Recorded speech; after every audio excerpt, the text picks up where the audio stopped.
प्रदेश भर की 1700 एएनएम इन दिनों राजधानी भोपाल पहुंचकर मंत्रियों व अधिकारियों के चक्कर लगाकर उनकी नौकरी बहाल करने की गुहार लगा रही हैं।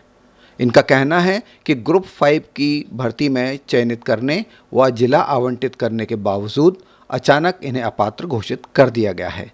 ये एएनएम विगत 15 से 20 वर्षों से स्वास्थ्य विभाग में अपनी सेवाएं दे रही थीं, किंतु अब उन्हें बेरोजगार कर दिया गया है। हमने इन एएनएम का प्रतिनिधित्व कर रही संस्था female health employ welfare association की प्रदेश अध्यक्षा बेबी राजा सहित कुछ अन्य एएनएम से बात की। आइए जानते हैं उन्होंने क्या कहा। 25,000 बहनें समथिंग हमारी काम कर रही हैं जी। और हमारी जो एएनएम बहनें हैं वो स्वास्थ्य विभाग की नींव है। जी। और अभी जो ग्रुप 5 की जो भर्ती हुई है उसमें हमारी बहुत सारी बहनों को जिला आवंटित करने के बाद उनको डिस्क्वालीफाइड कर दिया गया है, जो कि 15 से 20 साल से संविदा में काम कर रही हैं। तो जो भी हमारी बहनों की जो समस्याएं हैं, जो इनके लिए हम लड़ रहे हैं, तो शासन प्रशासन से हमारी गुहार है कि हमारी बहनों को अभी जो इनको अपात्र कर दिया उनको पात्र करें, क्योंकि ये दर बदर भटकती रहेंगी। अगर इनको अभी मौका नहीं दिया गया तो इनका भविष्य पूरा खत्म है। जी। तो आपने कहाँ कहाँ प्रतिवेदन दिए हैं और कब से आप प्रतिवेदन देती हैं? हम माननीय मुख्यमंत्री जी से हमने प्रतिवेदन दिया है, स्वास्थ्य मंत्री जी से हमने निवेदन किया है, हमारे स्वास्थ्य विभाग के सारे आला अधिकारियों से हमने चर्चा की है, लेकिन अभी तक हमारी समस्याओं पर कोई ध्यान नहीं दिया जा रहा है। किसी प्रकार का कोई जवाब आपको मिला हो? अभी तक कोई जवाब नहीं मिला है। हमारी बहनें भोपाल में पर डे 100-200 बहनें पर डे यहाँ पे भोपाल के चक्कर लगा रही हैं, सभी अधिकारियों के सामने खड़ी हो रही हैं, लेकिन उनकी कोई सुनवाई नहीं हो रही है। मैं आकांक्षा दुबे हूँ। अभी वर्तमान में संविदा एएनएम के पद पर जिला राजगढ़ में कार्यरत हूँ। जैसा कि पिछले कुछ दिनों से सभी लोग देख ही रहे हैं, अभी स्वास्थ्य विभाग के द्वारा ग्रुप 5 की जो भर्ती प्रक्रिया हुई है उसमें एएनएम को कुछ बिंदुओं पर बाहर किया गया है। मैरिट में आने के बाद जिला अलॉटमेंट के बाद उनका दस्तावेज सत्यापन भी होता है, उनको मेडिकल फिटनेस भी जारी किया गया और उसके बाद बताया गया है कि आप अपात्र हैं।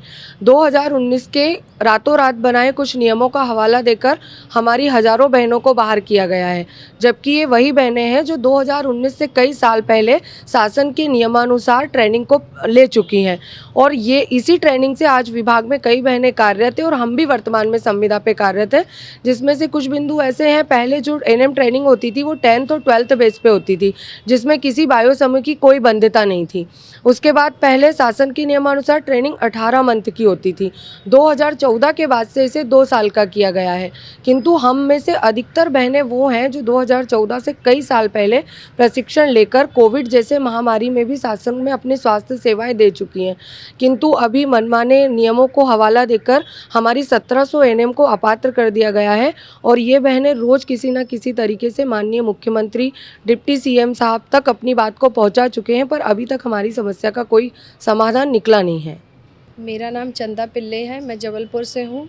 मेरा भी अभी जो ग्रुप 5 की भर्ती में चयन हुआ था, मैं भी मेरिट लिस्ट में होने के बाद भी अपात्र हूँ। इसलिए अपात्र हूँ कि 18 महीने का प्रशिक्षण है और प्राइवेट कॉलेज है। तो मैं माननीय मुख्यमंत्री जी से यही अनुरोध करना चाहती हूँ कि हम लाडली बहना हैं, परंतु हमारे साथ इतना ज़्यादा अन्याय क्यों? हम विगत 13 से 14 साल से संविदा में कार्यरत है, परंतु शासन द्वारा अभी हमें यह हवालाता देते हुए कहा जा रहा है कि आप अपात्र हैं। बस माननीय मुख्यमंत्री जी से मेरी यही गुहार है कि हमारी लाडली बहना हर सड़क, हर गली, हर मोहल्ले में भटक रही हैं, सिर्फ इसी गुहार से कि माननीय जो द्वारा हमारे लिए कुछ अच्छा निर्णय लिया जाएगा।